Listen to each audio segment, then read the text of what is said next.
Question number 1, rent stabilization. Should Denver be allowed to limit big rent hikes? So context, this policy would let cities and counties pass rent control, also known as rent stabilization policies, instead of the state banning them. Currently, the state does not allow city councils to do that. So, thank you, we got a yes, we got a no. Okay, you can put them down, I'm gonna talk for like 60 seconds. So, supporters such as Carter Homes for All, 9 to 5 Colorado, and United for a New Economy argued that local communities should be able to protect renters from sudden rent spikes and help people stay in their homes. Opponents such as the Colorado Apartment Association, Denver Metro Chamber of Commerce, and Colorado Bankers Association argued that rent control would prevent new housing from being built, reduce the number of rentals, and make the housing shortage worse. So this first came up in 2023, House Bill 1115. It passes the House 40-24, it goes to the Senate, and it dies in the Senate committee. One Democrat, Dylan Roberts, joins with 3 Republicans to vote the bill down, and it ultimately dies 4-3 in the committee. So the question was, if the same Senate version that was killed came back in 2027, would you vote yes or no to let Denver and other cities pass rent stabilization policies? We got a yes from Chela, no from Andres. Who wants to kick us off? Happy to. We have to stand up for working families. Rent prices are absolutely out of control, and bringing down rent prices is my #1 priority.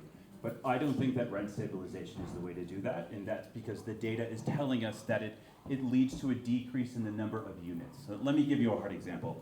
We tried this in St. Paul in 2021, and it led to a 79% drop in multifamily building permits. 79% drop. So then God forbid that you are a graduate of MSU or CU Boulder and you're trying to find a unit here in Denver, you can't, because rent stabilization policies made it so that there are no new units being built.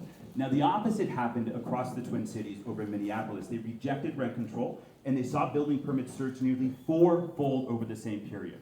4-fold, and so you have more developments over there as a result of permitting reform. Let's localize that to Denver. In Denver, over the past 2 years, you saw 37,000 new apartment units being built across the city. That led to a 7% decrease in rent. 7% decrease in rent. So then I am totally for decreasing rent. But the way that you do that is not by hampering development. The way that you do that is by building more apartments left and right, and you do that through permitting reform.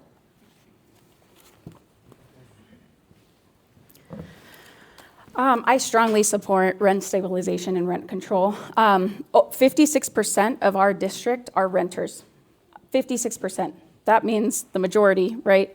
There are different ways to do rent control, by the way. You can do it to adjust for property tax increases. You can set a flat percentage. You can set it to the cost of inflation. There are many different mechanisms that support the building of residential units and of apartments and condos and duplexes by still protecting renters.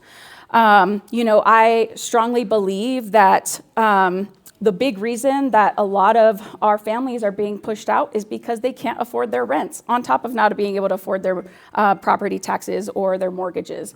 Rent control, just as Mamdani proposed in New York, helps working people, because working people are not able to afford buying a home right now.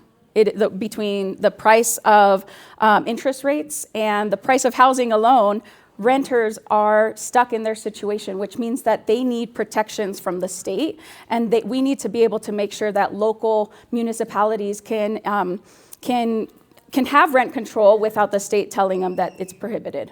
Or am I running out of time? You got 10 seconds. I would say lastly that at the Denver North Business Association Forum, you did mention that you support commercial rent control, so I would love to hear why you don't support residential rent control.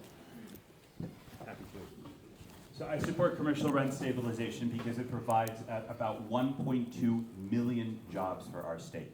1.2 million jobs. And so then the reason why mom and pop restaurants are having to lay off people left and right is because of rent hikes for their small businesses. And so then if we stabilize small business rent, then we're able to stabilize the waitress's job. We're able to stabilize the dishwasher's job. We're able to stabilize the seamstress's job. And those people were my grandparents all of 50 or 60 years ago. And so then, yes, absolutely, because I think that small businesses need to be supported so that every mom and pop shop across Colorado with fewer than five employees are able to maintain those jobs, and they're not driven out of business due to increases in rent. Awesome, thanks y'all. It's working, there's differences, we love it. Thank you for leaning in.